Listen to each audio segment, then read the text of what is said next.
이재명은요, 당대표 국회의원을 유지를 해야 됩니다. 한동훈 비대위원장의 시스템 공천 실패합니다. 공천을 받으려면 한 가지 방법밖에 없습니다. 이재명을 사랑합니다. 그 변호사를 갖다 어디서 놓을까? 이번에 배지 많이 답니다. 뭔가 좀 정신과적인 진단이 필요한 사람인 것 같습니다.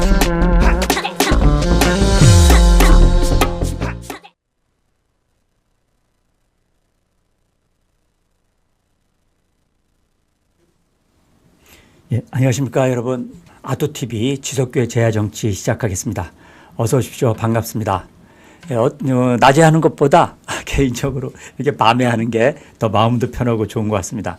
그리고 밤이라는 게 일단 마음이 좀 안정되잖아요. 오늘 여러분들 좀 어떠셨는지 모르겠습니다. 이렇게 밤에 만나 뵙는 게 좀 낫죠.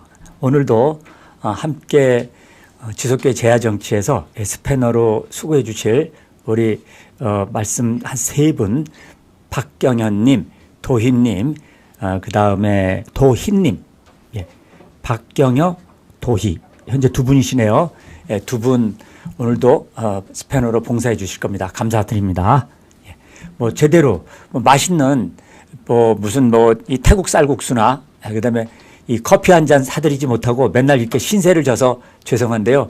언제 뭐 어떻게 가까이 계시는지도 잘 모르겠는데 언제 말씀해 주시면 우리 박경현님 스패너 또 도희님 제가 뭐 따뜻한 커피 한 잔 하시죠? 제가 부탁드리겠습니다. 예, 그러면 오늘 지속교 제야정치에서 여러분들에게 좀 말씀드릴 거. 자, 오늘 주제 세 가지 있습니다.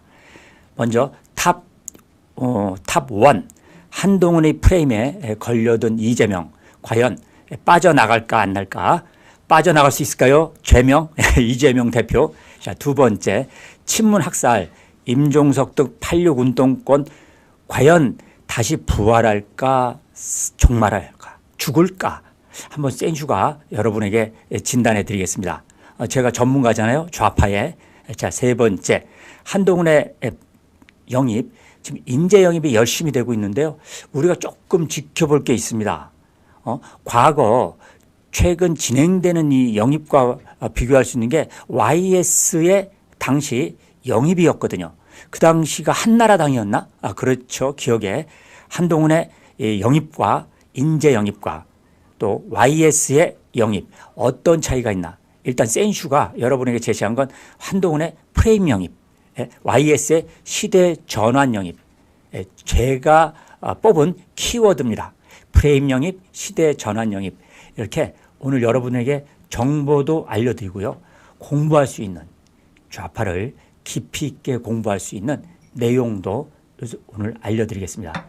학습할 준비도 하시고요. 동시에 어디서 듣지 못한 바로 운동권 좌파를 속속들이 까발린 정보도 얻으시기 바랍니다. 물 한 잔 먹고 오늘 제야정치 출발합니다. 귀를 쫑긋 열어주십시오. 자, 그리고 가능한 1시간 이내로 정확하게 끝내고자 합니다. 앞으로 진행할 때요. 자, 그럼 들어갑니다. 첫 번째, 한동훈의 프레임에 걸려든 이재명. 자, 이걸 좀 잘 봐야 될 것 같습니다. 보세요. 사실상 민주당 상황이 어렵죠. 상당히 쉽지 않습니다. 이런데도 지금 두 가지 시각이 나오고 있습니다. 민주당 내부의 좌파들의 시각은요. 이런 상황에서도 정신 승리를 주장하며 이길 수 있다는 의견이 그런 목소리가 꽤 있습니다. 여론조사상의 지지율이 지금 하락하고 정체 국면이잖아요.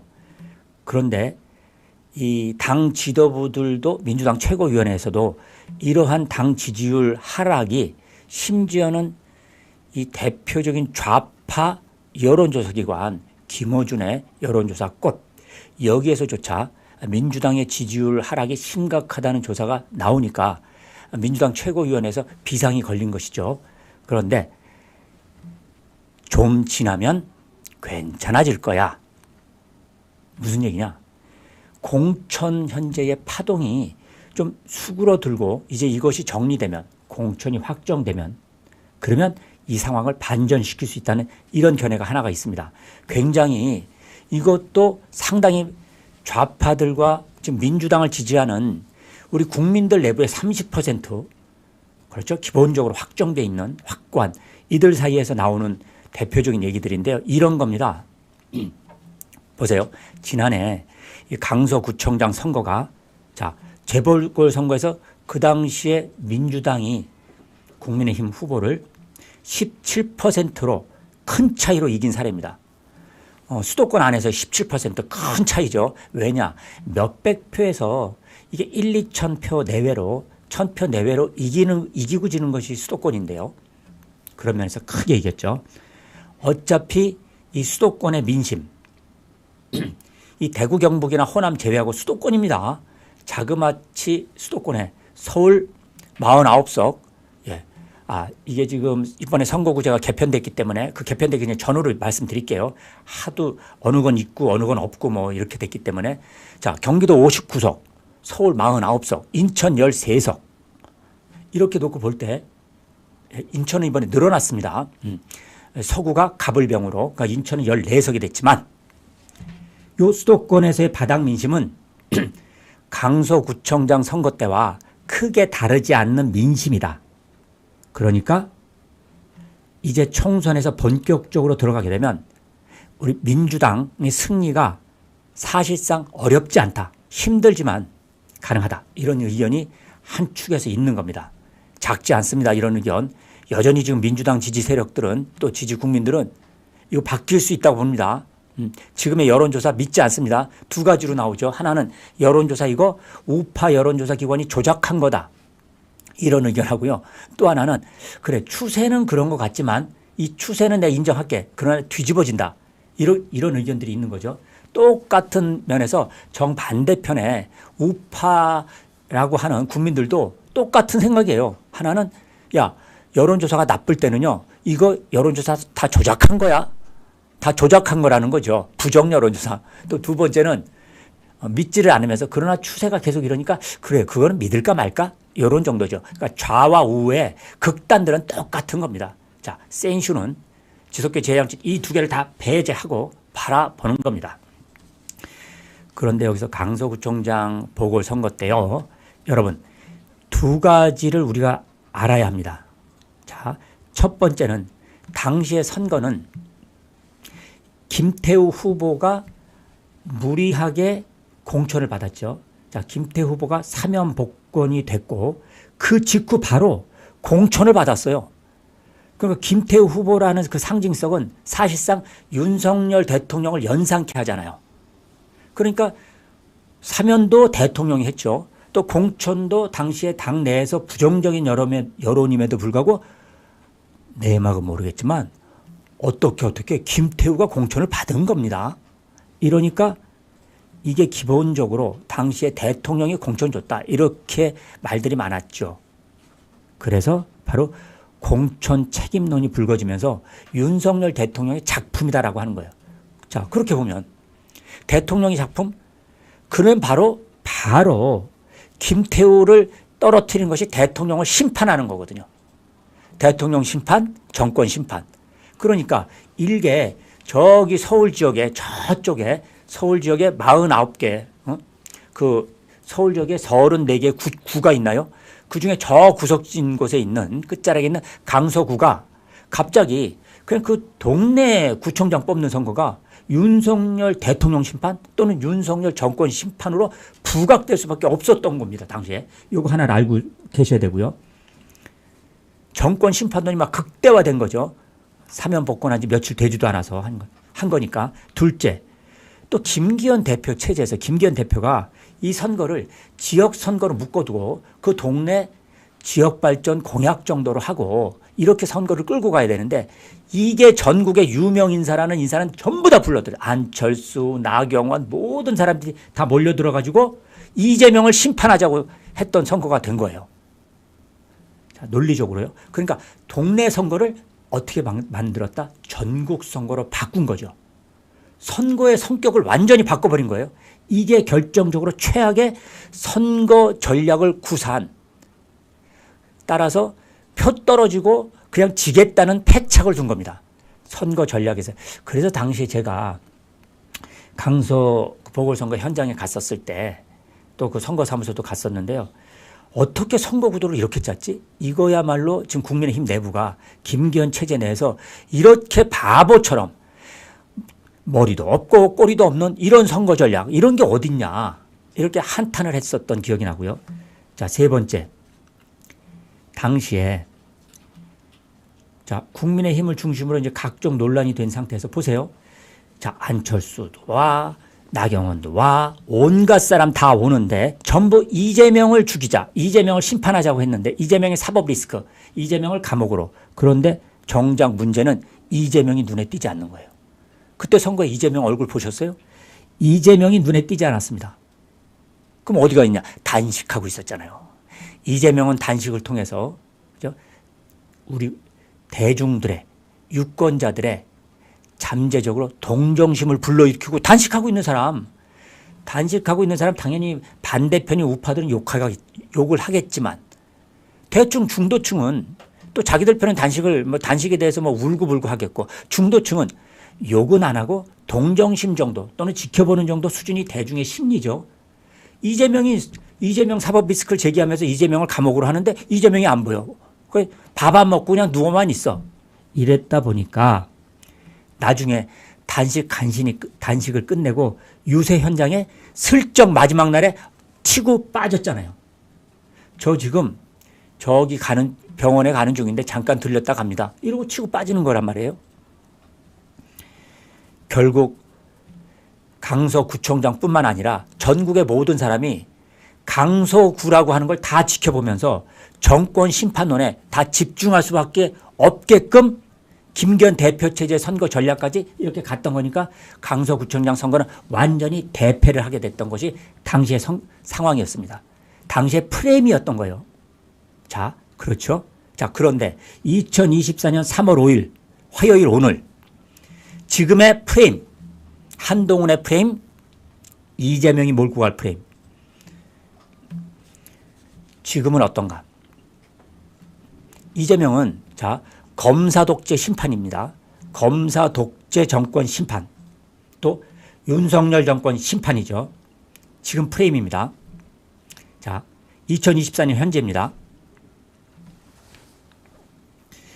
과거로 역대로 있었던 여러분들이 보시는 그 좀 프레임들을 어떻게 선거 구도가 짜여왔느냐 또는 선거 프레임이 짜여왔는가를 쭉쭉 좀 보시고 계시는데요. 살짝 한번 봐주십시오. 역대 선거부터. 저는 좀 멀리 있어서 눈에 저게 잘 안 보여요. 저게 지금 잘 안 보여. 그러니까 그렇다 치고 자, 참고하시고 자, 들어갑니다. 지금은 자, 이재명 사촌 논란의 모든 이슈가 자, 민주당 이슈로 빨아들이고 있죠. 민주당 내부 공천 이슈로 뉴스 기자들이 뉴스거리를 찾아서 기사 쓰고 보도할 때 다 지금 기본적으로 민주당 선거 공천 과정에서의 이슈로 다 지금 몰려 들어가고 있는데 자, 보세요. 사촌 논란 있죠. 심지어는 사촌 논란도 그냥 사촌 논란 수준이 아닙니다. 거의 김정은의 교시 수준의 교시 공천입니다. 자, 지석구의 제야정치에서 제가 처음 드리는 말씀은 이번 공천이 민주당은 김정은이 있듯이 이재명의 교시 공천이죠. 이거에 따라서 여론이 등을 돌려가면서 이미 등 돌렸죠. 여론은 이게 지금 여론조사에 지금 반영되고 있습니다. 잠시 후에 말씀드리지만 좌파 계열의 여론조사 기관조차도 지금 민주당에게 등 돌린 여론조사가 확연히 나타나고 있죠. 자, 그러니까 온전히 그거 쳐다보고 있느라고 죄송합니다. 자, 교시 공천 매일같이 재밌게 터지는 걸 지켜보느라고 이재명이 제기하고 있는 이재명이 지금 던지고 있는 정권 심판론에 집중할 수 있나요? 정권 심판론에 집중할 수 있으세요? 또 두 번째, 이 공천 과정을 보게 되면 뭐냐면 검사 독재 정권이라고 지금 얘기하고 있거든요. 계속 검사 독재 정권. 그런데 지금 민주당의 공천을 보게 되면요. 검사 독재 정권 심판하자고 하는데 민주당의 공천을 보게 되면 요즘에 어떤 게 있냐면요. 보세요. 오늘 아시아투데이 이제 사설에서도 말씀드릴 거지만 보세요. 광주는 이제 자, 우리가 막대기만 꽂아도 당선되는 지역인데 광주 광산갑 또 전주을 여러분이 잘 아시는 전주 전북을에 누구냐면 바로 이성윤 전 고검장 서울 고검장이요. 이성윤 저 서울 고검장 있지 않습니까? 그렇죠? 지금 저 끝에 보이시죠? 지금 떠 있습니다. 여러분이 지금 이성윤만 잘 아시지 사실은 지금 광주 서구는 양부남 전 부산고검장이고요. 광산 갑은 박태균 전 부산고검장인데 저렇게 이성윤 고검장까지 이들 고검장들한테 이재명 대표가 어떤 짓을 하고 있냐면요. 여기에다가 가산점을 줘가지고요. 20% 가산점을 주는 바람에 다른 예비 후보들하고 경선을 할 필요가 없게 되는 거예요. 그냥 무조건 고검장들이 이기게 돼 있는 거죠. 아니 그러면은 지금까지 민주당 이재명과 민주당 좌파들이 하는 게 뭐였냐면 뭐라 그랬습니까? 아니 검사 독재 정권 타도하자라고 지금까지 얘기하지 않았어요? 그런데 타도해야 될 친구들을 타도해야 될 검사장들을 그렇게 공격했던 것들을 원수처럼 여긴 검사 독재 검사 정권을 오히려 이들을 당선시킬 수 있게끔 공천을 좀 주고 있는 거죠. 이러니까 상황적으로나 공천 과정을 보면서 이재명이 얘기하고 있는 지금 정권 심판론 검사 독재 정권 이게 유권자의 귀에 또 눈에 이게 들어가지가 않는 거죠. 이런 지금 공천 상황이 이어질 때 국민의힘과 지금 한동훈 비대위원장이 매일 외치는 게 뭡니까? 오히려 운동권 청산 또 이재명 심판론 오히려 운동권 청산을 해야 되는데 운동권을 청산하는 줄 알았더니 오히려 이재명 친명계를 위해서 비명계나 혹은 친문계를 공천 숙청을 해가면서 한동훈 위원장 오히려 종북보다 더 좌파보다 더한 좌파 종북 주사파들을 더 민주당과 연합하고 민주당 끌어들이고 있다. 청산해야 될 운동권 청산하기는커녕 더 강화될 것 같다. 이게 지금 한동훈 비대위원장이 얘기하는 거예요. 그런데 이게 설득력이 있나 없나 봤더니 이게 설득력이 유권자들 눈에 있는 거죠. 자, 민주당이 이제 비례정당으로 함께 위성정당으로 만들었던 더불어민주연합 여기에 자, 당 지지율이 1%나 0.5%밖에 안 되는 진보당. 그죠? 또 여러분이 알고 또 기본소득당 그게 합쳤던 새민주연합, 그러니까 새진보연합 여기도 0.5% 있는 줄도 몰라 또는 0% 이런데 또 국민 후보라고 얘기하는 또 괴담 세력, 밖에 있는 괴담 세력 이들의 여론조사 이걸 다 합쳐도 5%가 안 돼요. 녹색 정의당도 아마 여론조사 요새 나오는 거 보면 3%대입니다. 3% 밑 아랫대입니다. 이렇게 국민의 지지를 못 받는 이들을 무슨 정당이라고 하는 게 자, 의회라고 하는 게 다양한 목소리를 반영한다. 자, 국민의 여론을 반영하는 다양한 목소리여야 되는데 국민의 여론이 반영되지 않습니다. 국민이 거부하죠. 자, 진보당 종북주사파의 원조 국민이 거부하고 있죠. 거부하는 자들을 그대로 의회로 들어올 수 있게끔 자그마치 거의 비례대표 3석에다가 지역구 벌써 1석에다가 또 하나 또 있고 거의 한 5석을 주는 거거든요. 자, 이러니까 지금 정권 심판론이라고 하는 이재명이 얘기하는 게 여하이 먹혀 들어가느냐? 자, 그런데 한동훈이 프레임에 걸려든 이재명. 자, 이렇게 걸려들기 시작하는 겁니다. 자, 보세요. 그렇다면 한동훈 비대위원장의 함정 속으로 자, 민주당이 이재명이 지금 걸어 들어가고 있는 걸까? 걸어 들어가고 있는 걸까? 안 걸어 들어가고 있는 걸까? 빠져나오고 있는 걸까? 아니면 오히려 프레임 역전, 다시 말하면 이번 공천이 끝나고 나면 공천 상황이 정리되고 나면 이재명이 얘기하는 정권 심판론 또는 조국하고 오늘 만났죠. 자, 조국을 오늘 만난 이유도 있는 겁니다. 지금 정권 심판론이라는 프레임이 여차여차 먹혀 들어가지 않고 오히려 여론조사에서도 보다시피 정권 심판론 지금 축소되고 있습니다. 그러다 보니까 어떻게 되는 거라고요? 아니 정권 심판론이 축소되다 보니까 정권 심판론을 다시 띄워야 되잖아요. 그래서 조국도 만나는 겁니다. 그래서 조국을 만난다는 겁니다.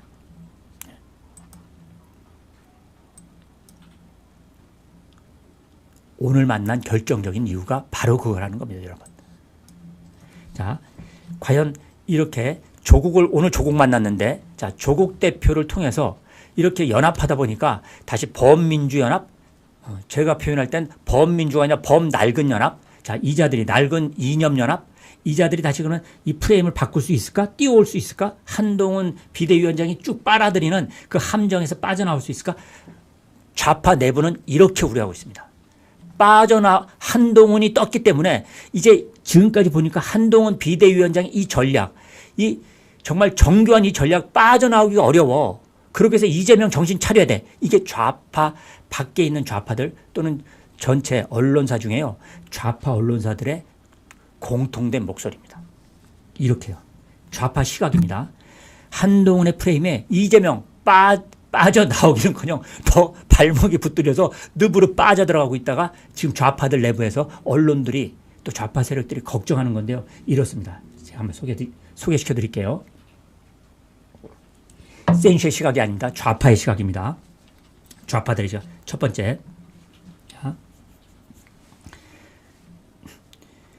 자, 올해 지금 3월 5일입니다. 올해 1월 달까지만 해도요. 윤석열 정권을 심판해야 된다는 정권 심판론이 확실히 우위였습니다. 그때가 총선을 50일 앞둔 건데요. 어느 정도 우위였냐면요. 말씀드릴게요. 여론조사에 그 당시 여론조사입니다. 지금이 아니고요. 올 1월까지만 해도 정권을 심판해야 된다는 게 50%대입니다. 정권 심판론이 최대 40% 후반에서 50% 초반대입니다. 그게 지금 3월 5일 현재 이 정권 심판론의 민심이 40% 후반에서 50%에서 지금은 30%대로 떨어졌습니다. 민심이 정권 심판을 해야 한다는 민심이 갈 길을 잃고 있는 겁니다. 좀 불쌍한 거죠. 어디로 가야 될지 갈 길을 잃고 있어요. 자, 여기에는 좌파들은 이렇게 보는 겁니다. 첫 번째, 국민의힘이 바로 정권 심판이 표적이 있는데, 자, 여기 표적이 있어요. 정권 심판 표적에 그대로 표적에 화살이 날아가야 되는데 이 표적을 바꿨다는 겁니다. 좌파들은. 이 표적을 누구로 바꿨다고? 이 표적은 사람이어야 되잖아요. 윤석열 대통령이 되거든요. 근데 이 표적이 누구로 바뀌었어요? 한동훈으로 바뀐 겁니다. 얼굴이 바뀌었어. 한동훈으로 얼굴이 바뀐 거예요. 표적이 바뀌었다. 이게 좌파들의 시각인 거예요. 첫 번째 시각이고요. 자, 두 번째 시각은 웃긴 거죠. 좌파의 시각입니다. 저의 시각이 아니고요. 근데 이게 이제 맞는 얘기죠. 이 시각이 옳은 시각이 이게 맞는 얘기 또 우리가 맞다고 해야 되는데 맞죠? 한동훈 비대위원장이 전격적으로 선거 총괄 선대위원장으로 온 게 아니라 당 대표인 비대위원장으로 오면서 전면적으로 얼굴이 바뀐 겁니다. 자, 두 번째는 자, 민주당이 이 얼굴이 바뀌었으면 빨리 표적 바꾼 거를 중심으로 싸워야 되는데 이게 좌충수를 두면서 오히려 야당 심판론을 스스로 키워왔다는 겁니다. 자기 내부적으로 자아 비판을 지금 하고 있는 거거든요. 어떠세요? 스스로. 이게 뭔 얘기냐? 좌충수는 바로 이렇게 되면 정권을 심판하고자 한다면요. 똘똘똘똘 이들이 얘기하는 범민주, 낡은 이념 세력이 똘똘 뭉쳐야 되는 겁니다. 그러면 당 내에서도 문재인계, 이재명계 할 거 없고 또 비명계 모든 세력이 똘똘똘똘 뭉쳐서 윤석열 정권 하나를 두고 한 대 그대로 직진해야 되는데 이게 어떤 자충수냐? 자, 문재인 세력 쳐, 이낙연 세력 쳐, 다 치고 나니까 자, 정권을 심판할 단일한 세력을 못 만들었잖아요. 정권 심판을 하기 위해서 우선 단결해야 되거든요. 단결. 이게 어떻게 돼요? 단결하랬더니 분열하고 있잖아요. 또 깨고 있잖아요. 뭉치랬더니 깨지고 있는 거고 이게 자충수라고 하는 겁니다. 이걸 내부적으로 지금 좌파 언론들이나 좌파의 전략가들이 분석하고 있는 거예요. 그러니 자 이걸 보고서 정권 심판론이 크기는커녕 오히려 니들 잘못하고 있다라고 내부적으로도 비판하고 내부적으로도 서로 삿대질하고 또 중도층이 볼 땐 저거 뭐 하는 거야? 국민을 뭐로 보고 안 되겠는데 민주당 정신 차려야겠는데 하면서 야당 심판론이 오히려 부상되는 겁니다.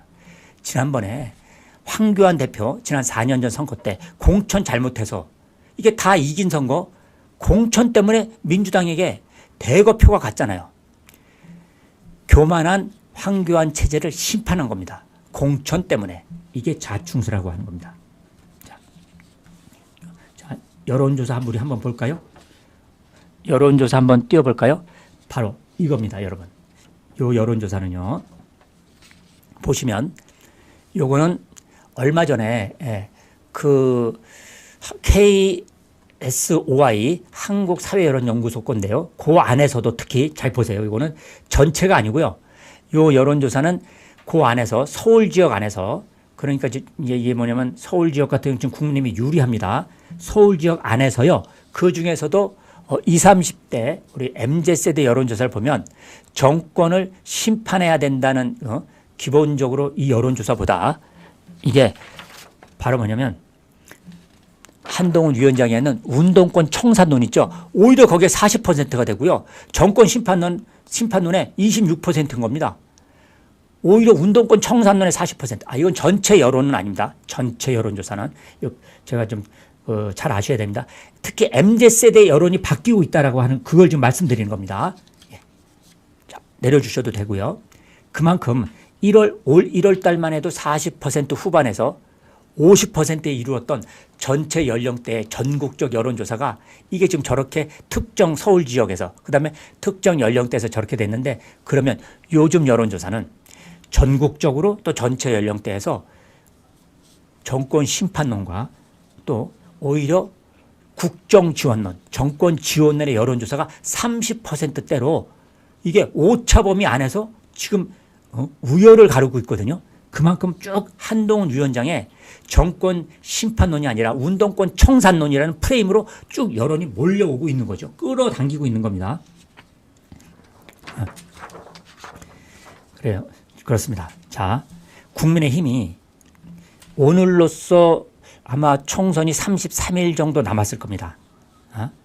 이제 국민의힘과 더불어민주당의 한동훈의 프레임 86 운동권 청산론, 자 이재명의 프레임 검찰 정권 심판론 이 맞붙은 양상에서 이제 민주당이 원래 주류인 운동권 세력들 그걸 겨냥해서 어쨌든 문재인 세력을 쳐내도 오히려 운동권 중에 더 극좌적인 종북 운동권 주사파들을 더 끌어들인 거니까 자 이것으로 온갖 특혜와 정치적 사익을 누려왔던 이제 정치권에서의 이 특권 세력 이제 퇴장해야 될 적폐 세력하고 자 민주당 검찰 출신 그리고 검찰 정권이 포진한 그리고 그것의 심부름꾼인 용산의 심부름꾼인 국민의힘 그러니까 검찰 정권을 이제는 타도해야 되고 이렇게 봤는데 오히려 공천 과정에서 검찰들에게 더 가산점을 줘서 검찰로 포진하게 되는 민주당 전부 다 민주당이 지금 검찰로 포진하고 있죠. 이재명의 방탄 정당을 위해서 지금 다 검찰들 특히 고검장들을 끌어들이고 있습니다. 이렇게 지금 기본적으로 흐름들이 진행돼 나가고 있는데 이게 어떻게 한동훈의 프레임이 빠져들었냐면 이렇게 되는 겁니다. 본격적으로. 이렇게 되면 가능한 한동훈 위원장의 공격에 이재명이 가능한 대꾸를 하면 안 되거든요. 빠져들어가면 안 되는 겁니다. 대꾸하는 순간 대꾸하면 안 되는 겁니다. 뭐 침묵을 유지하면 되고 딴 얘기를 하면 되는 거예요. 그거 딴 얘기하는 거 대표적으로 이재명이 잘하는 거거든요. 아니 이재명 대표 언론이 물어보면 불리한 건 절대로 얘기를 안 해요. 그냥 침묵하죠.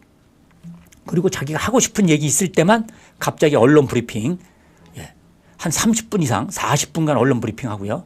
그러면 이번에 결정적으로 한동훈 비대위원장이 1대1 토론을 제기했죠. 윤석열 자, 1대1 토론을 제기했습니다. 이재명 대표한테. 심지어는 김어준이 사회를 봐도 되니까. 자, 언제 하든 어느 장소에서 하든 또 어떤 언론사에서 하든 관계없고 사회자가 누구든 또 주제가 뭐든 상관없다. 1대1 토론회 하자 하고 정식으로 토론 제안을 했습니다. 이것도 느닷없이 했던 제안이 아니에요. 자, 심지어는 KBS, MBC, 그죠? 채널A, TV조선 이런 언론사들이 다 모여서 우리가 방송 토론을 한번 해보겠다. 양당 대표를 놓고 이렇게 제안했더니 그 제안을 받아서 꼭 거기서만 하는 게 아니라 다른 데도 좋다. 이랬더니 이재명 대표가 어떻게 얘기했습니까? 자, 한동훈과 이재명의 자, 두 사람의 얼굴 자, 딱 이렇게 1대1 토론 여러분에게 자, 링 위에 올라와라고 정식으로 제안했습니다. 그랬더니 어떻게 됐어요? 이자들이 이재명이 뭐라 그랬습니까? 아무 말 좀 안 하고 있죠. 왜냐? 자, 여러분 생각엔 요거 하나만 물어볼게요. 이재명이 지금은 안 한다 그러는데 언젠가는 한동훈 비대위원장의 1대1 토론을 받는다. 자, 또 하나는 받지 않는다. 그러니까 절대 안 받는다, 받는다, 모른다. 모른다는 가봐야 한다. 여러분 생각에 어떠세요? 자, 댓글로 한번 볼게요. 여러분. 자, 왜 여러분 생각엔 한동훈 비대위원장의 이런 제안 이재명에 대해서 자, 링 위에 올라간 한동훈과 이재명 언젠가는 링 위에 올라갈 거다. 끝까지 이번 선거 끝날 때까지 절대로 링에 올라가지 않을 거다. 어떻게 생각하십니까? 여러분 생각에. 댓글 한번 올려줘 보십시오.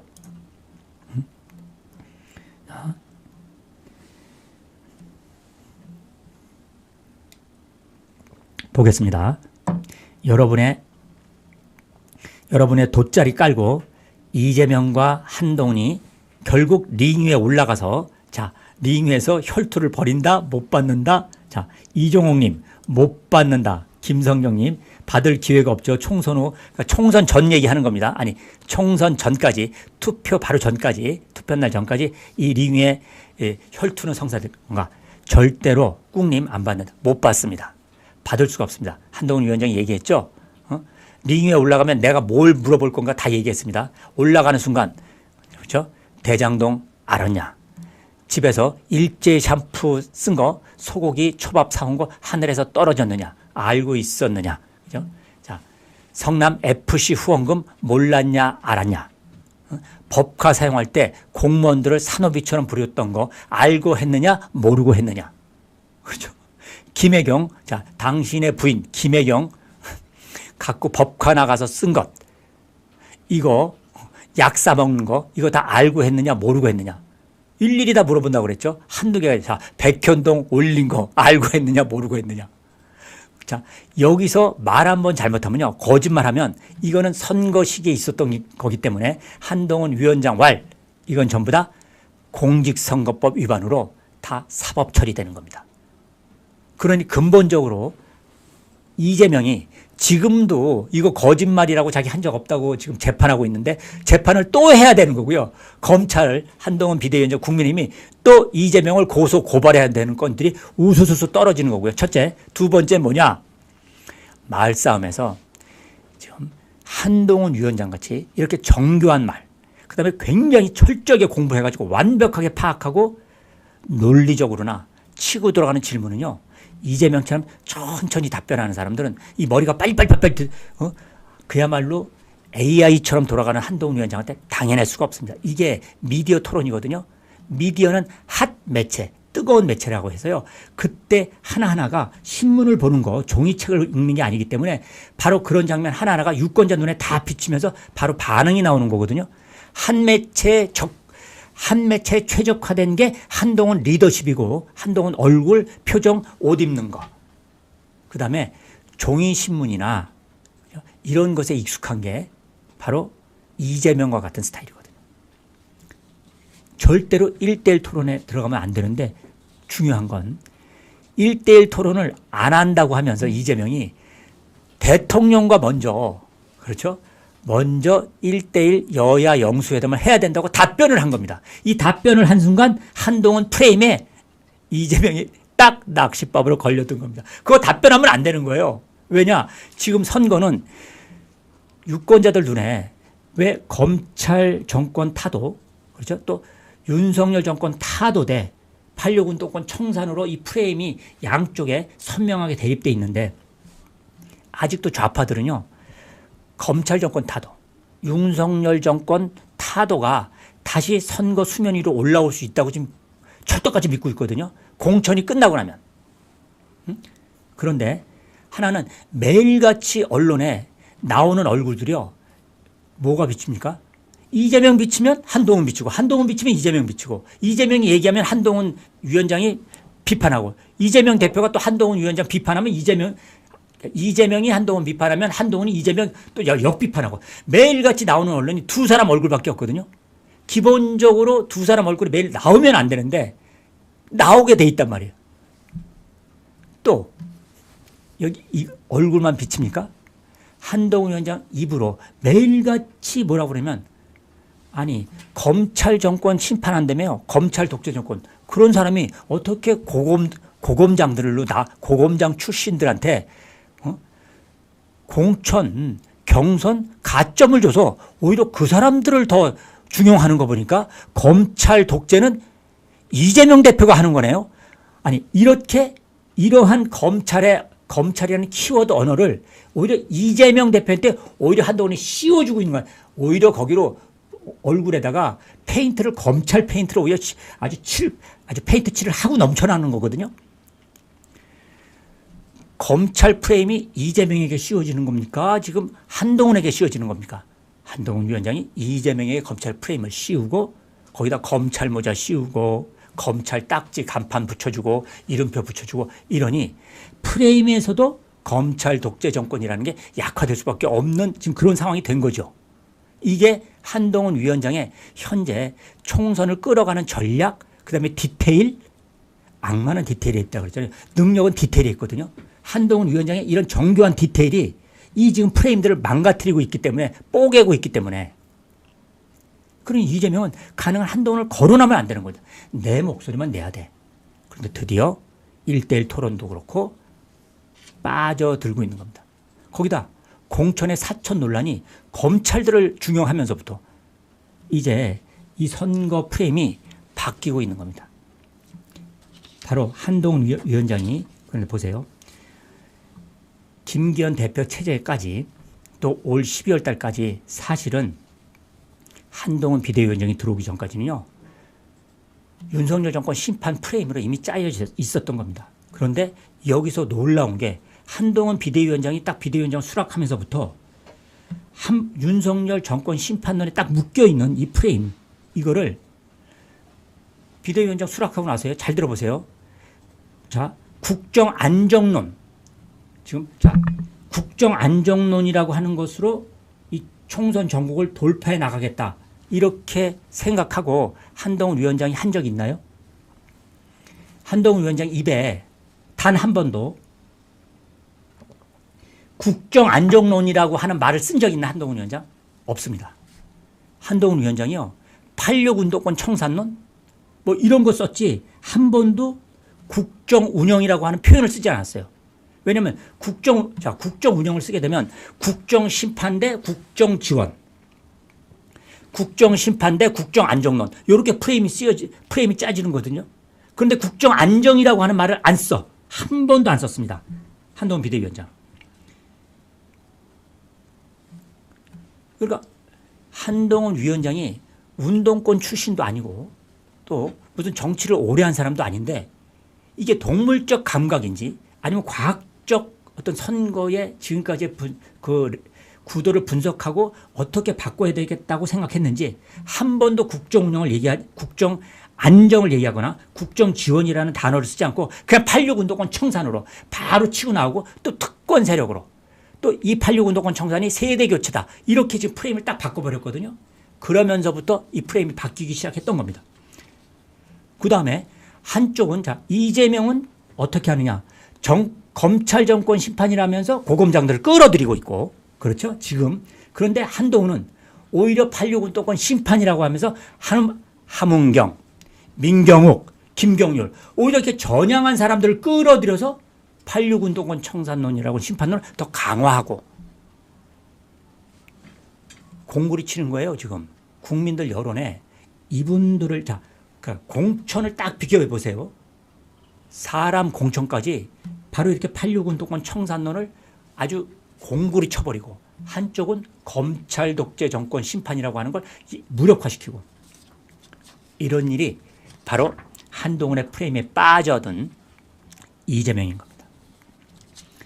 민주당의 자충수입니다.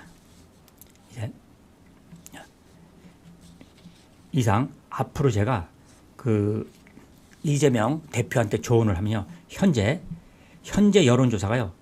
나온 거 정권 심판론이 최근 여론조사가 정권 심판론이 38%입니다. 그런데 운동권 심판론도 30%입니다. 운동권 심판 이미 38%대 30%까지 올라왔으면 이미 정권 심판론이라고 하는 이 프레임은 무너진 겁니다. 아시겠습니까? 끝난 겁니다. 그래서 이재명 대표한테 이제 말씀드리면 한동훈 비대위원장의 선거 프레임 이게 성공적으로 선거 전략에 먹혔고 성공했고 운동권 청산론이 성공했기 때문에 이재명 대표께서는 이제 지금이라도 정권 심판론을 다시 띄우려면 지속계 제야 정치에서 제가 건의드립니다. 한동훈 비대위원장이 뭐라고 얘기해도 아침에 또 뭐라고 아침 도스태핑으로 얘기해도 일체 한동훈의 한자도 얘기하지 마시고요. 그냥 본인이 떠들고 싶은 것만 떠드십시오. 그러면 그나마 이 프레임에서 벗어날 수 있을까요? 조금이라도 이미 무너졌습니다. 그래도 몸부림을 쳐야 되잖아요. 이재명 대표님. 마지막까지 몸부림치기 공천 다 끝나고 몸부림치기 치는 방법 뭐라고?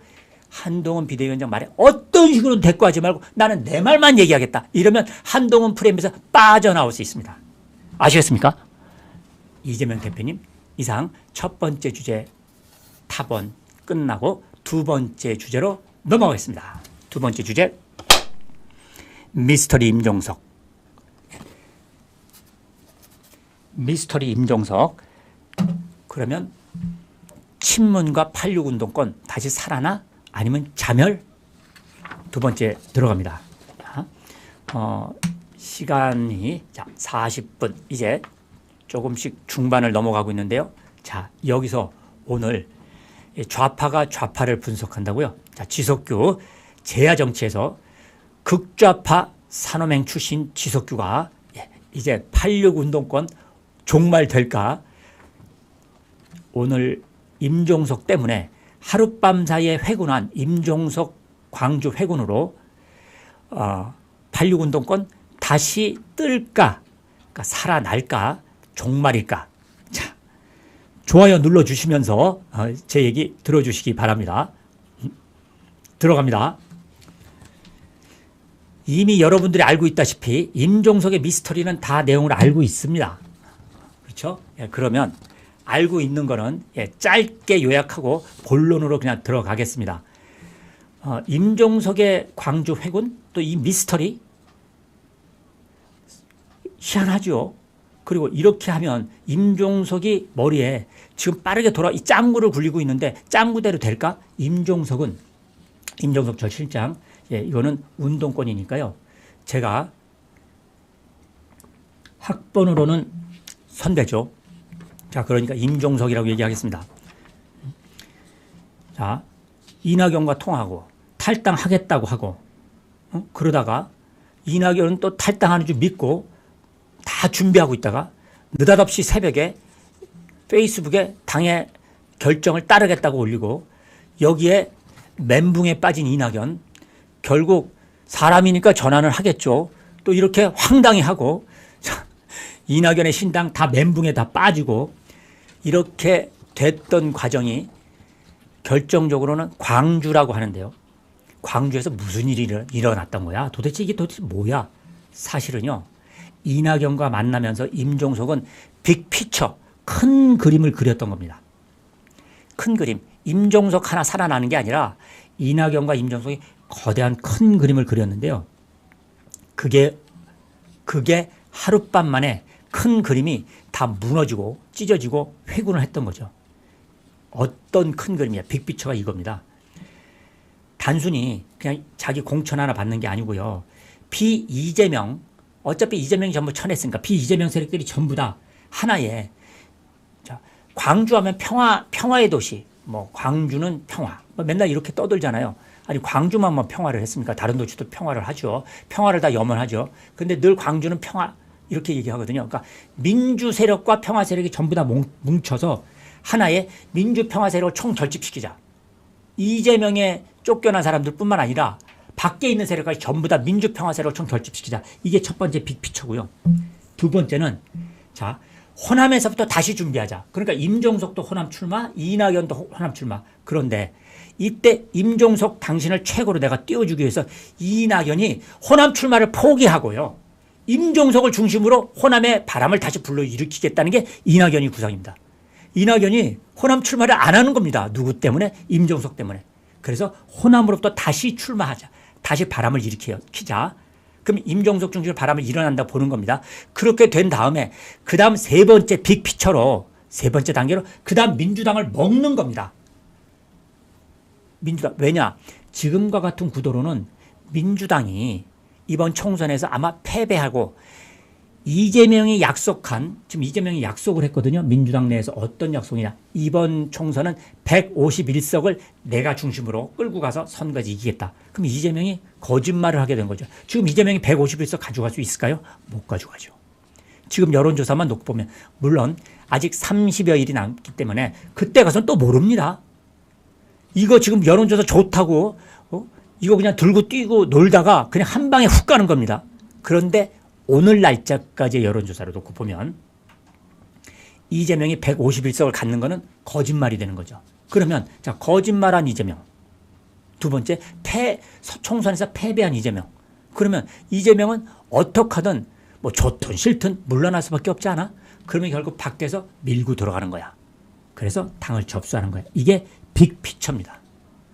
자, 그러면 이게 다 한 방에 다 훅 간 겁니다. 이낙연하고 그걸 그렸던 빅피처가 끝난 겁니다. 이게. 이때 임종석이 이런 생각을 했다는 게 지금 언론의 또 광주의 분석입니다. 센슈의 분석이 아니고요. 첫째는 광주 호남에 아무도 말하지 않고 전격적으로 몰래 차 타고 광주에 내려간 거거든요. 그리고 거기서 이낙연하고 또 전화통화를 한 겁니다. 그랬더니 첫째는 광주 호남 민심이 이낙연 신당이 우호적이지 않은 게 객관적인 거고 봐요. 그걸 체감했다는 겁니다. 실제 여론이 좋지 않아요. 이낙연 신당에. 자, 그 다음에 좋지 않습니다. 지금 지지율이 쭉 떨어졌는데 민주당 지지율이 쭉 떨어졌는데 그게 이낙연 신당으로 안 가고 있는 거예요. 이게 지금 여론을 체감한 겁니다. 두 번째는 이재명 대표 그 본인이 이재명 대표가 이번 총선에서 이재명이 이것도 좀 광주와 나름대로 평론가들 분석하는데 보세요. 3일날 이게 지금 3월 5일이죠. 2월 3일날 어떤 여론조사가 떴냐면 경인일보 아시죠? 수도권에서는 경인일보가 있습니다. 경인일보가 이제 이게 인천과 경기도 지역의 이 대표적인 그 메이저 메이저 언론사입니다. 경인일보에서 여론조사한 게 나왔죠. 한국 사회여론연구소랑 했는데 이때 3일날 여론조사가 인천, 경인일보는 경기도 지역만 지금 경기도하고 인천만 여론조사합니다. 이때 원희룡과 이재명 여론조사가 나왔잖아요. 그때 이재명이 45.2%, 원희룡이 41.6%, 오차 범위의 초접전 양상이 여론조사로 나왔던 겁니다. 이걸 보고 이 초접전 보고 야 이거 이재명 낙선할 수도 있겠구나.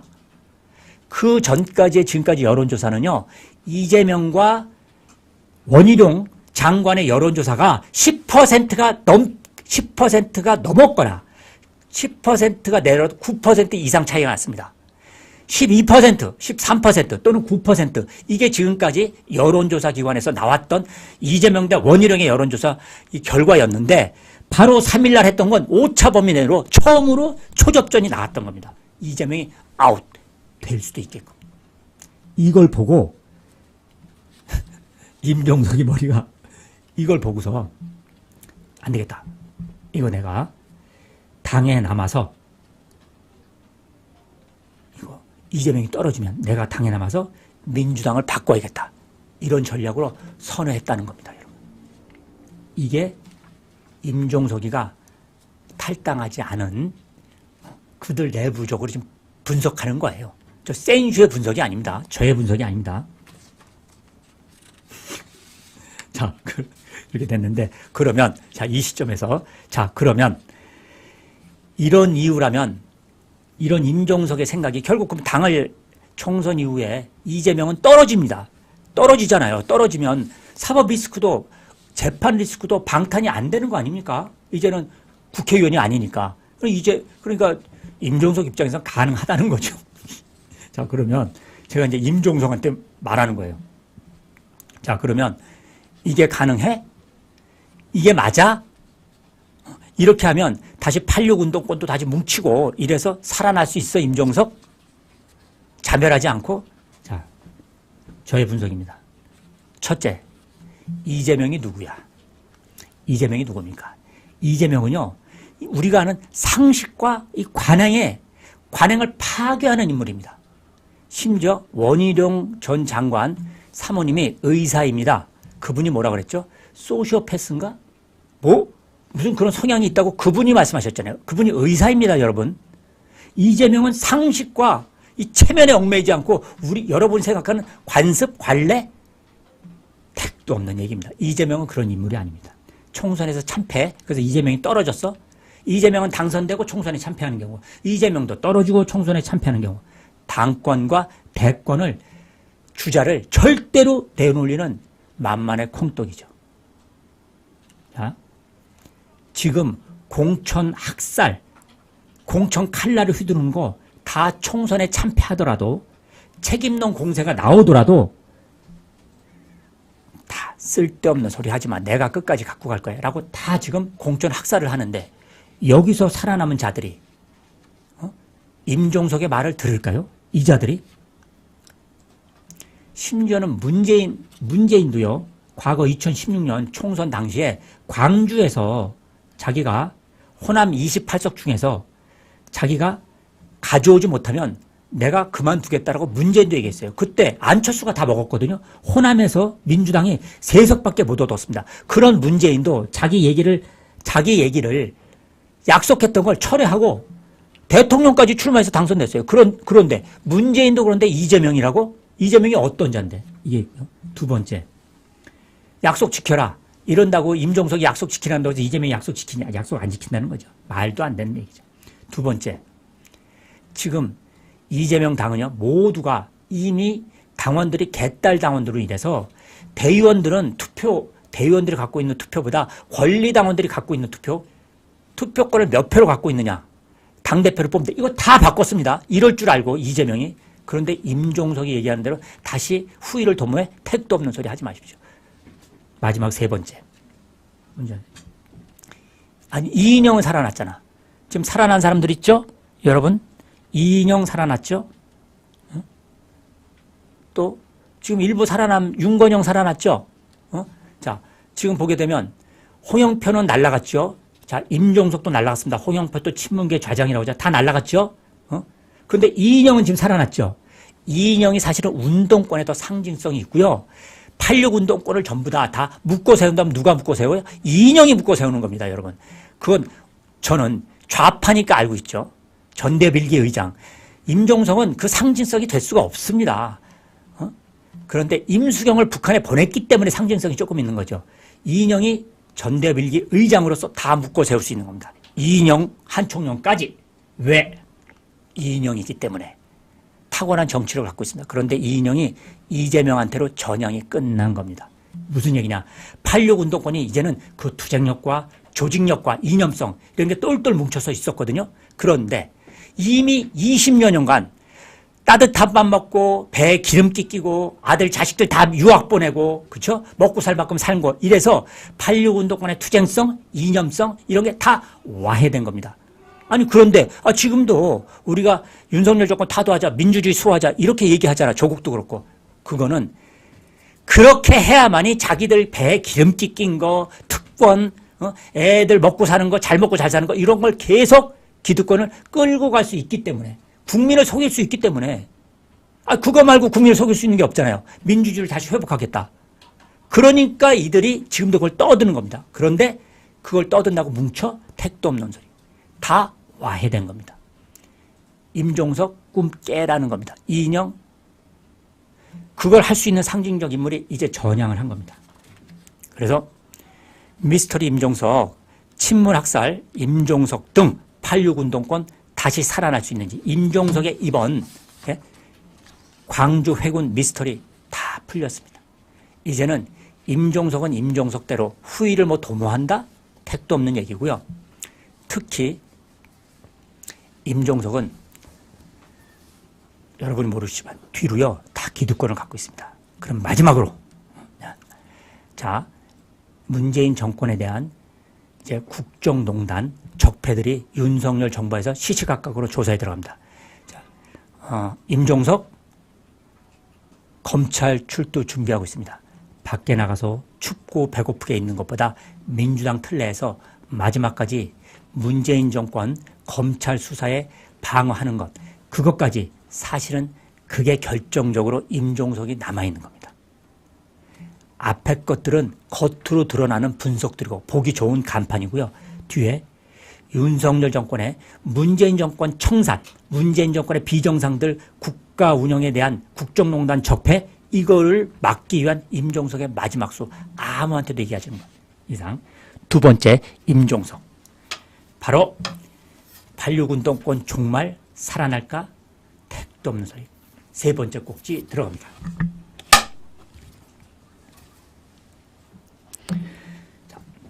몇 분 안 남았네요. 자, 마지막으로 한동훈의 프레임 영입, YS의 시대전환 영입. 자, 이거는 저의 경험으로 말씀드리는 겁니다. 다른 데서 좀 듣지 못하셨던 얘기들인데요.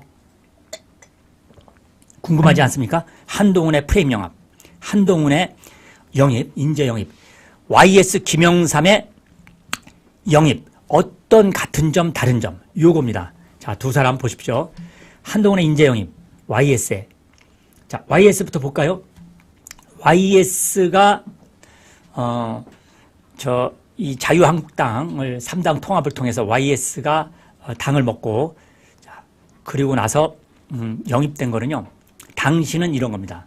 시대전환 영입이 뭐냐면요, YS 영입은 한 사람, 두 사람 찝어서 영입한 게 아니라 덩어리를 영입했습니다. 이때 덩어리는요, 80년대 후반부터, 자, 90년대 초반에 사회주의 소련, 소비에트 연방공화국이 무너지면서 대거 운동권들이 이제 비로소 민주화 운동이 아니고요. 사회주의 혁명운동, 사회주의 무력 폭력혁명을 꿈꿨던 김문수, 이재호, 이우재, 차명진, 또 폭력혁명을 꿈꿨던 분들은 아니나 폭력혁명은 아니나 그 다음에 제도권 내 혁명 이걸 꿈꾸었던 무슨 연세대 총학생인 정택은 또 이 유인태 또 풀무원을 만들었던 그분도 있죠. 이런 사람들 이 제야 쪽에 이 세력들을 다 합쳐서 YS가 이 사회주의 붕괴로 인해서 무너졌던 운동권 세력, 전향한 세력들을 대거 조직적으로 영입한 겁니다. 그럼 YS는 뭐냐? 시대가 전환된 겁니다. 이제 사회주의와 마르크스 레닌이 마르크스주의가 생긴 이래 100년 이래 사회주의와 그다음에 1917년 볼셰비키 혁명 러시아의 제정시대에 제정 러시아 시대에 레닌이 볼셰비키 혁명을 성공시켜서요. 소비에트 연방공화국을 수립했습니다. 1917년 볼셰비키 혁명을 통해서 성공시켜서 비로소 소련이 만들어지고 사회주의가 그 다음에 중국의 마오쩌둥이 중국 공산당을 통해서 중공을 만들고 성공하고 그리고 자본주의 체제가 둘이 싸운 이래로 처음으로 이 체제가 붕괴되면서 여기서 전향한 세력들을 전부 다 YS가 받은 겁니다. 그러니까 첫째로 시대가 전환되는 시기였고요. 그래서 소련도 뭐였습니까?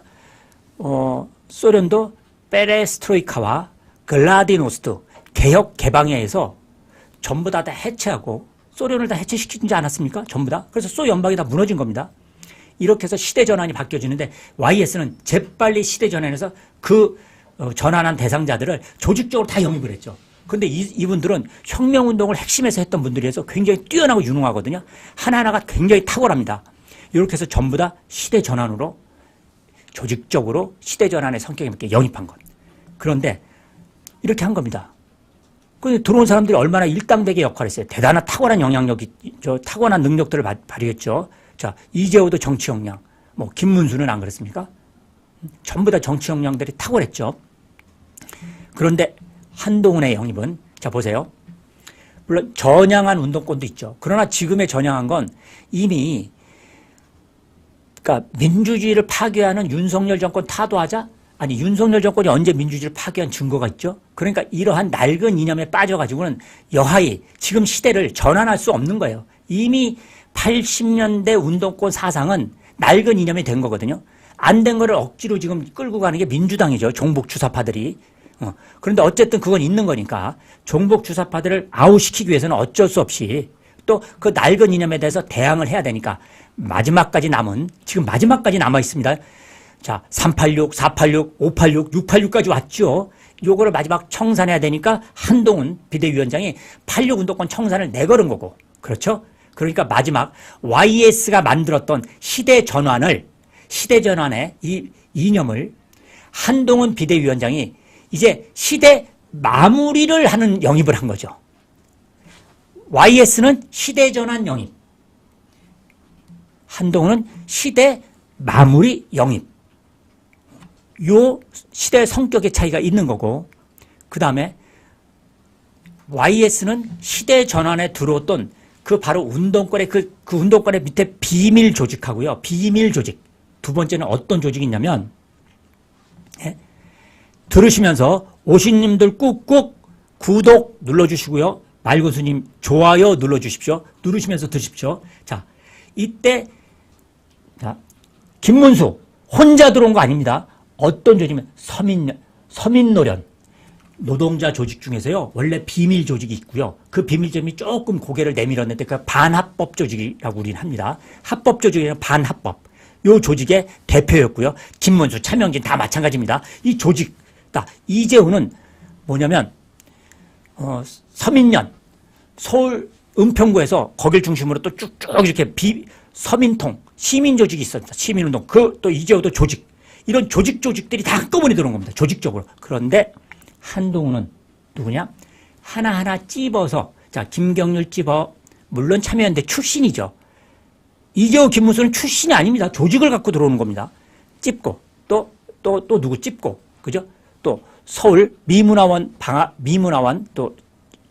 미문화원에 들어갔던 함은경 찝고, 자, 또 범민련 사무처장 또 찝고, 민경욱 찝고, 이렇게 찝고 하는 이 떡볶이, 집게 영입을 하는데, 집게 영입을 했죠. 그러니까 시대의 마지막 프레임을 86 운동권 청산년 프레임 영입을 했는데 그 영입이 한 사람 한 사람 찝어서 오는 겁니다. 조직이 움직이는 게 아닙니다. 두 번째는 또 하나 영입은, 인재 영입은 뭐냐? 전문가 영입. 이게 유달리 지금 많거든요. YS 때는 이렇게 전문가 영입이 많지 않았습니다. 그냥 군부에서, 자, 육사 출신, 뭐 언론인 출신. 그런데 지금 한동훈의 영입은요, 이제 2024년은 완전히 전문가 시대가 됐거든요. AI 전문가가 있잖아요. AI 시대입니다, 이제는. 자, 이럴 때 전부 전문가들 따로 찝는 겁니다. 핀셋 영입. 한동훈은 운동권도 핀셋, 전문가도 핀셋. 이게 영입이고요. 이게 한동훈의 YS의 차이입니다. YS는 핀셋 영입 아니에요. 그대로 다 데리고 오는 겁니다. 다만 한국노총, 그렇죠? 이러면 한국노총이 위원장 영입하는 거죠. 이건 전통적으로 있죠.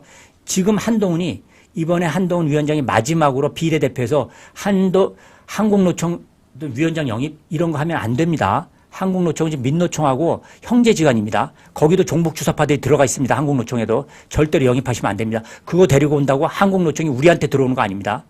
오히려 이번에 누굽니까? 민주당의 국회 부의장 출신 김영주 의원을 얘기하니까 한국노총이 온 게 아니라 거기 한국노총 밑에 택시 노련, 그 사람들만 딱 지지를 선언하잖아요. 그렇게 하는 겁니다. 아시겠습니까?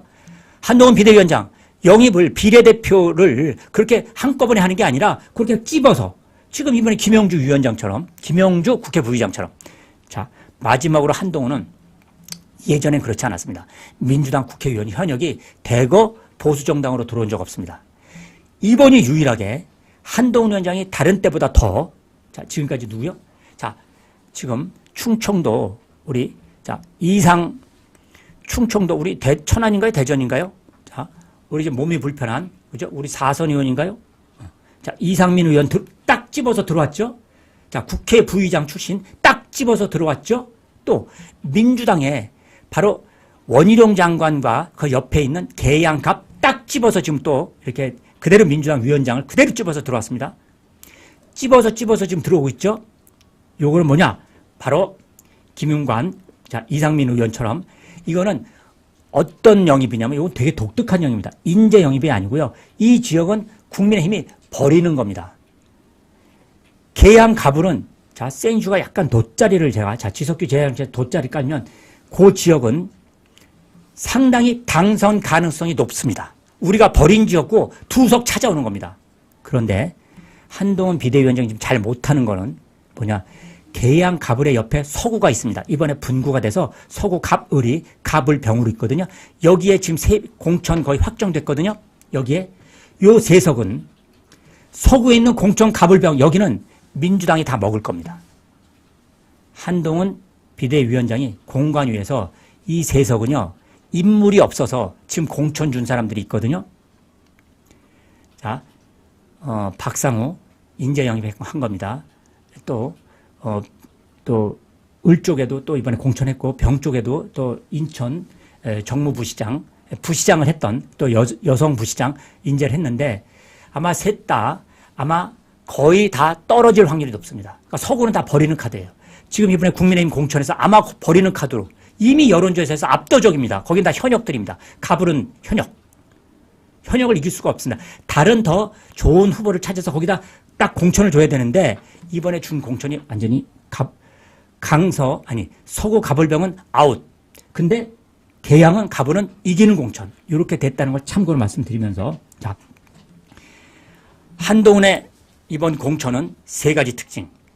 YS의 시대 전환 영입, 그다음에 조직적으로 덩어리를 갖고 오는 영입과 다르게 운동권 조직을 갖고 오는 영입과 다르게 이제 그 출신들을 하나하나 핀셋으로 뽑아서 인재 중심으로 영입을 한 것. 두 번째는 실제 인재 영입이 아니라 의석수를 가져오는 이삭 줍기가 아니라 의석수 줍기 영입. 두 번째 특징. 요게 한동훈. 세 번째는 뭐야? YS와 다르게 지금 AI 시대에 실제 각 부문에서 특별하게 독자적으로 성과를 낸 그러한 영입. 그런데 YS는 군 출신 영입, 언론사 출신 영입, 이렇게 그냥 대충 영입. 그게 그만큼 한동훈은 영입하는 하나하나 사람들에 대해서 YS는 밑에서 보고를 받고 그냥 영입을 했고요. 한동훈은 영입하는 걸 밑에 보고받고 당 사무처에서 이런 사람이 필요합니다라고 뭐 영입을 인재영입위원회에서 올라온 자료를 보고 하는 게 아니라 한동훈 비대위원장이 하나하나 사람들 직접 다 살펴보고 모든 걸 공부하고 이게 영입될 수 있어? 영입되는 게 좋아 나빠? 직접 이렇게 하나하나 공부해서 뽑아놓은 사람들. 요게 한동훈의 이번에 영입도 신경 쓰고 정성을 들이고 관심 두고 이런 영입의 차이인 겁니다. YS는요 일일이 보고받지 않았습니다. 당시에 YS 당시에 운동권들이 영입될 때요. 저도 고민을 많이 했거든요. 그런데 용기가 없어서 들어가지 못했어요. 함께. 저는 못 들어가겠더라고요. 용기가 없어서. 왜냐? 이게 전향을 하게 되면요.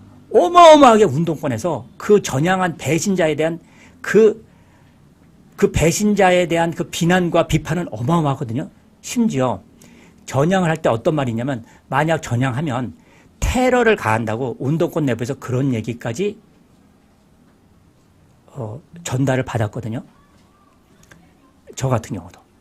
저도 심지어 산호맹에서 저도 산호맹 출신인데 다른 쪽으로 전향을 할 때 뭐라 그랬냐면 노선만 바꿔도 테러를 가한다고 할 정도로 운동권은 그런 조직입니다, 여러분. 지금 시민사회 운동하는 거하고 다릅니다. 그렇게 테러를 가한다는 그 테러를 당할 수 있다는 것까지 각오하고 전향을 하는 겁니다. 지금 전향하는 사람들은 상관없습니다. 지금 국민의힘 전향한다고 누가 테러, 그 당시 누가 또 이상한 놈이 와서 정신 나간 놈이 테러할 수도 있죠. 그런 테러 말고 당시에는 운동권에서 조직적으로 테러를 한다는 그런 말입니다. 이상 YS 시대전환 영입과 한동훈의 핀셋 프레임 영입 이상 여러분과 함께 했던 꼭지 세 번째 꼭지 마치고요. 그 아투 특히 여론조사 나왔던 거 여러분에 소개하면서 네 번째 우리 꼭지 들어갑니다. 오늘 아시아투데이 일면 사설과 또 탑 기사들은요 전부 다 자 이번 공천과 관련한 겁니다. 그래서 아까 말씀드린 자 여론조사 요거 먼저 아시아투데이 일면인데요. 이게 그러니까 20대 그다음에 여성층도 등 돌린 민주당 이거 민주당 심각합니다. 20대가 등을 돌리고 MZ세대 여성층은 이건 기본적으로 국민의힘에서는 버리는 카드들이거든요. 원래 여론조사 안에서는. 그런데 이 여성의 등을 돌린 겁니다. 민주당에 대해서. 여기 리얼미터 여론조사인데 리얼미터는 잘 들으십시오. 좌파 계열의 여론조사 기관입니다. 그래서 국민의힘에 우파에게 우호적이지 않습니다. 그런 좌파 쪽의 여론조사 기관에 뭐가 있느냐? 정당 여론 이렇게 나왔습니다. 국민의힘이 46.7%, 더불어민주당 39.1%. 근데 40이라고 그냥 제가 퉁칩니다. 그러면 약 7% 가까운 건데 6, 7%. 이게 리얼미터에서 처음으로 나온 겁니다. 데드크로스. 지금까지 리얼미터는요. 국민의힘에 박합니다. 여론조사가. 이렇게 나왔습니다. 자, 이번 아시아투데이 일면은 이런 30여일 앞두고 국민의힘 지지율이 오차 범위 밖에서 이 좌파 여론조사 기관이 한 건데요. 민주당의 역전한 결과가 잇따라 나오고 있다. 비명 행사, 민주당 공천 파동과 함께 이 비명 현역 의원 탈당 리스크가 이게 장기화되고 있잖아요. 그 결과 때문에 이게 리얼미터 얘기입니다. 그 결과 때문에 원인이 이 지지율이 역전에 이어서 민주당은 드디어 계속 추락으로 이어진 결과로 풀이된다. 공천 파열음이 지속되면서 제1야당의 민심이 등을 돌린 것이라는 리얼미터의 해석이다. 이렇게 지금 얘기하고 있는데요. 중요한 건 이 여론조사 중에서 데드크로스는 또 골든크로스로 국힘이 치고 간 것 중에 다른 데랑 다르게 지금 이번에 중요한 건 뭐냐. 여성층이 돌아서고 있다는 거, 또 20대 지지율이 국민의힘 여성층과 20대가 국민의힘의 오차 범위 밖으로 격차를 보이기 시작한다는 거. 그래서 리얼미터는 지역별로 서울 지역은 이미 끝난 것 같은 지지율입니다. 서울이 48%. 압도적입니다. 강원도도 압도적 60%. 강원도 무척 세죠. 강원도는 이번에 다 먹을 것 같은 느낌입니다. 뭐 부산, 경남, 대구, 경북 빼겠습니다. 그런데 성별로 남성이 46%, 여성이 47%. 이렇게 여성이 많이 국민의힘이 오차 범위 밖으로 간 적은 한 번도 없습니다. 근데 민주당은 계속 전교조 세대. 근데 이게 50대 초반까지입니다. 50대 지지율도요. 50대 후반대가 아니라 50대 초중반은 이게 전교조 세대거든요. 그래서 40대에서 민주당은 여전히 전폭적인 지지를 받고 있습니다. 53.5%. 그러니까 40대에서는요. 민주당이 앞서고 있습니다. 반면에 아까 했던 MZ세대 중에 특히 20대 여기서는 민주당이 국민의힘과 지지율이 서서히 국민의힘이 앞서고 있다는 결과입니다. 이 리얼미터는 국민의힘이 그 이후로 이 한동훈 비대위원장이 이 공천 또 총선에서 입단속 내부 교통정리 또 대통령에서의 민생 릴레이가 계속되고 있죠. 이런 정책 어떤 행보 이게 국민의힘에는 긍정적인 효과 또 민주당에는 임종석 아웃 또 고민정 또 최고위원 사퇴 또 서른 의원 나갔죠. 박영순 의원 등등 또 이 광주까지 계속 지금 아웃되고 있습니다. 이런 오선 의원 안민석, 변재일, 컷오프 이런 공천 갈등 여파가 계속이 바로 여론조사, 이 MZ세대까지 또 여성층까지 역전되는 것의 원인이라고 일면 아시아투데이에서 얘기하고 있습니다. 이 사설은요, 호남 예비후보 반발불은 민주고검장 가점. 이거 제가 아까 말씀드린 거죠. 이재명이 아니 검찰 독재 정권 심판하자. 그럼 검사들은 다 아웃시켜야 되는 거죠. 그런데 자기가 이 사설에서는 이렇게 얘기하고 있습니다.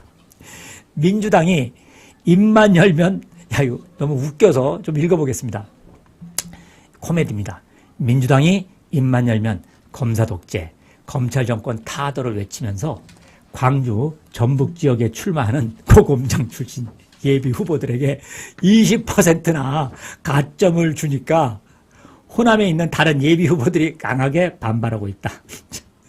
아주 놀고 있습니다. 아주 놀고 자빠진.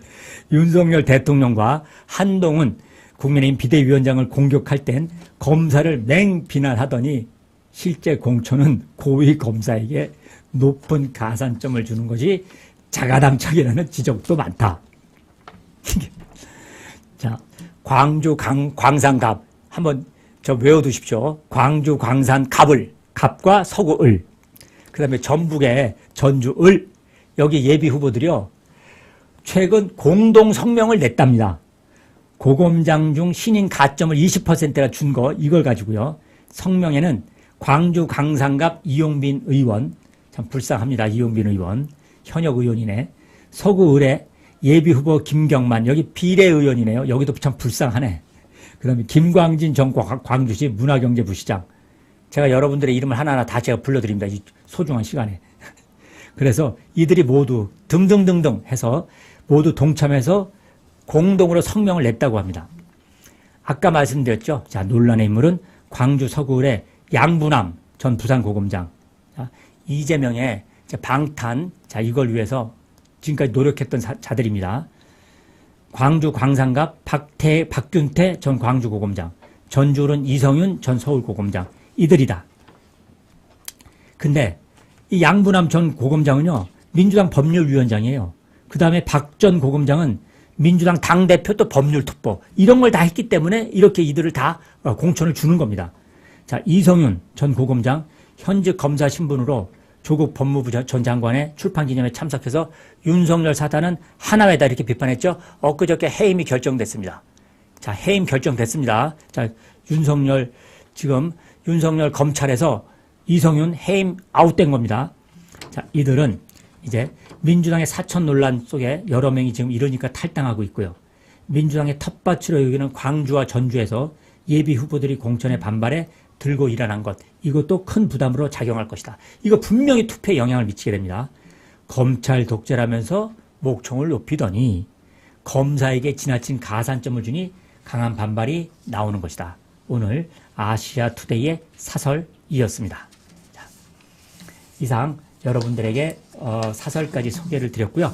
이제 광고 잠깐 말씀을 좀 드리겠습니다.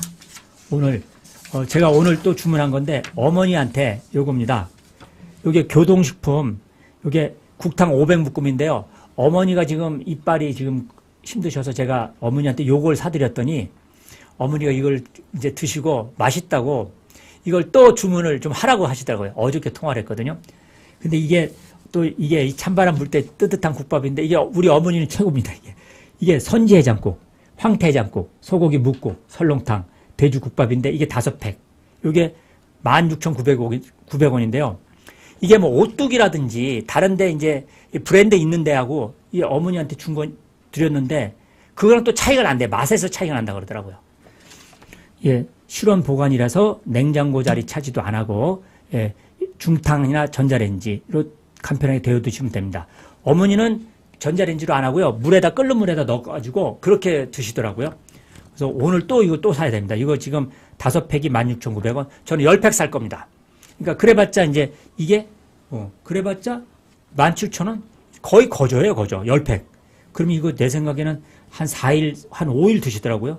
요거 하나 사서 어머니가 또 하루에 요거 한 개 가지고 한 사람이 어머니 혼자 못 먹는데 요거를 2번 드신다고 그러더라고요. 요걸 2번.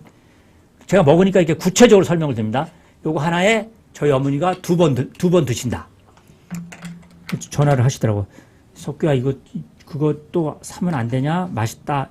또 그러시더라고요. 알았습니다, 어머니. 자, 교동식품으로 간편하게 집에서 부모님께 효도하시고 또 직접 드십시오. 저희 어머니 지금 연세가 올해 90이십니다. 90 어머니가. 네. 이상 오늘 여러분과 함께했던 지금 429명까지 함께 하셨는데요. 여러분과 함께했던 오늘 저녁 8시 첫 방송이었습니다. 지석계 재야정치 마치는 거로 하고요. 자, 오늘 저 되게 기분 좋은 게 이게 또 오늘 마침 또 저한테 떴거든요. 이게 또 떴어요. 이거 주문하려고 했더니 아이고 참네.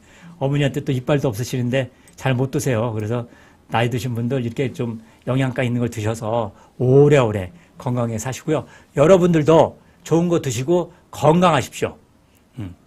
보니까 어른들만 건강하게 챙기고 지석규만 챙기지 우리 집사람이 안 챙기는 것 같아. 오늘 경한님, 도인님 오늘 여러분들 함께 스패너 역할을 해주신 거 감사드리고 오늘 함께 오셨던 문미원님, 김성경님, 김창훈님, 김용신님, 박선자님 댓글 감사합니다. 문미원님 똘똘 뭉쳐서 총선 압승. 그러나 총선 이길 수 있다는 지금 흐름은 맞습니다. 추세는. 그러나 여기서 절대로 헛발질하거나 쓸데없는 헛질하거나 이렇게 말 실수하면 큰일 납니다. 한동훈 부대위원장이 잘 하고 있는데 마지막까지 비례대표 공천 잘 하셔야 됩니다.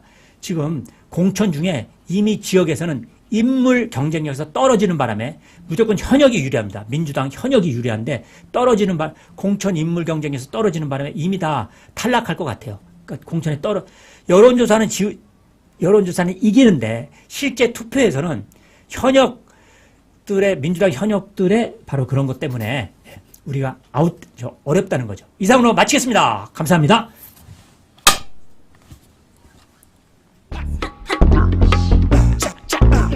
이재명은요, 당대표 국회의원을 유지를 해야 됩니다. 한동훈 비대위원장의 시스템 공천 실패합니다. 공천을 받으려면 한 가지 방법밖에 없습니다. 이재명을 사랑합니다. 그 변호사료가 다 어디서 나올까? 이번에 배지 많이 답니다. 뭔가 좀 정신과적인 진단이 필요한 사람인 것 같습니다.